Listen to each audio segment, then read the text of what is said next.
see that question in your eyes. Another big YouTube star made a movie. The problem is I don't know anything about Markiplier, nor have I ever played the Iron Lung game.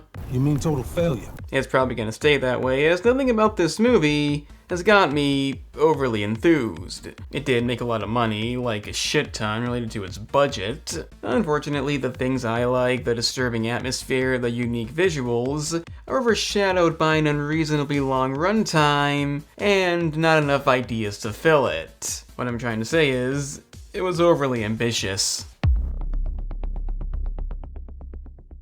Now, just to clarify, I like the fact that movies like this are doing good. I think it's fantastic. I also love how this outdid Stuckman's Disaster because fuck him. But unless you're an obsessed fanatic lacking any and all integrity, you can't really say this is all that good.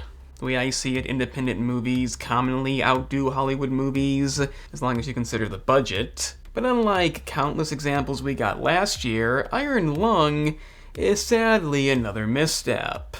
And that's really a shame. I say that because it looks like something Hollywood wouldn't make, even the concept alone. A not too distant future where very few people remain, even the stars are gone, a whole new level of bleak. So Simon, played by the YouTube star himself, is sent down into the literal blood ocean in a rickety submarine that's been melded together.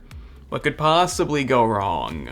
They really emphasize how it's not the most efficient setup, we don't see too much of anything outside the sub, but they do a pretty good job showing off just how bleak this is. The objective is to get a sample, and they don't mind putting his life at risk to do it. He's completely disregarded, it's kind of like Disney and their box office. But then a lot of stuff goes down within the 2-hour and 10-minute runtime. You don't really know what's real and what isn't. A lot of things are seemingly untrue. Unfortunately, that's where the movie loses me. I mean, literally, I was close to sleep-induced. It's not that any ideas are inherently bad, more so not enough new ideas, and it's way too fucking long. How they thought this was warranted exceeding 2 hours is beyond me. Yeah, I take it to Shelby Oaks, at least it was a new idea. But that, if anything, didn't outstay its welcome. Not that it ever had one. Some moments work. I love the direct approach of the intro, getting right into it, explaining what happened. It has a number of memorable, disturbing scenes. The ending is something. I don't hate it, but I don't think all the ideas are incredibly new either. When I said Hollywood wouldn't make it, I meant the way it looks, not the overall premise. It's by no means bad, and I like how harsh a lot of it is. It's just not enough to justify this much of the same thing. Now, speaking of the same thing, you're probably going to see me in this video more than usual, because the trailer doesn't offer too much new footage. That's okay, it doesn't need to. It's actually the best kind of trailer. Hollywood could imitate that. But the biggest pros with Iron Lung are the things that aren't going to satisfy you long enough. I love the atmosphere, I love the way the movie sounds, the whole idea of the blood ocean. It's not messing about with that. In the one scene that isn't underwater, you see them constantly wiping the blood off the window. It's such an effective scene. And when the intense, scary moments do come, it just shows off what this movie could have been.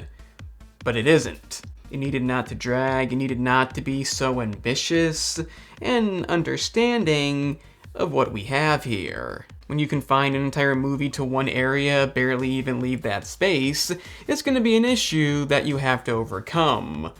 And creatively, there is some effort put in, you do wonder where it's going, there's at least things happening. It's not like fucking Mercy. But when a movie is hard to get through because you're bored or because you don't care enough, it doesn't matter if Hollywood made it or the nicest guy on YouTube. Now, speaking of nice, if you don't just like new movies, the main channel is linked down below for videos on movies that aren't brand new. Rankings, things you didn't know, you name it. And if you're a video game fanatic, check out the Game Analyst link too. Normally I find these movies really disappointing when they're not good because you want them to be, but given how big Markiplier is, I feel he should know better. I think if you're gonna set out to make a movie on this scale with that runtime, you should have something in mind to justify it. It's not that complicated. It's kind of like Pour Some Sugar on Me, an abysmally stupid song by an amazing band. Everything wrong with that kind of music. I used to say they should have known better, but given the popularity and profits of that song, well, maybe Iron Lung is the same deal. If money is the goal, then I guess fuck it. What saddens me is I love the aesthetics, I love the look of it. I love a lot of moments in the film, but as a whole package, I can't say I'm glad I sat through this. It's too bad because January kind of sucked ass for movies. I love to say the critics are missing the message, but there is no message and not enough reasons to justify Iron Lung. That said, there are parts that do work, a few memorable scenes. I can't say it's a complete waste, and there is something here. Could have been worse, John. A lot worse. Barely. It barely gets the middle rating, and it's the lowest version of that rating. Definitely not enthusiastic. So see it in the theater if you really want something different. I wouldn't advise it though, but if you do, let me know what you thought about Iron Lung down in the comments. Like the video, subscribe down below, share it if you can, and hit the bell to get notified because recommendations are lost. I'm the cinema analyst because, somebody has to be.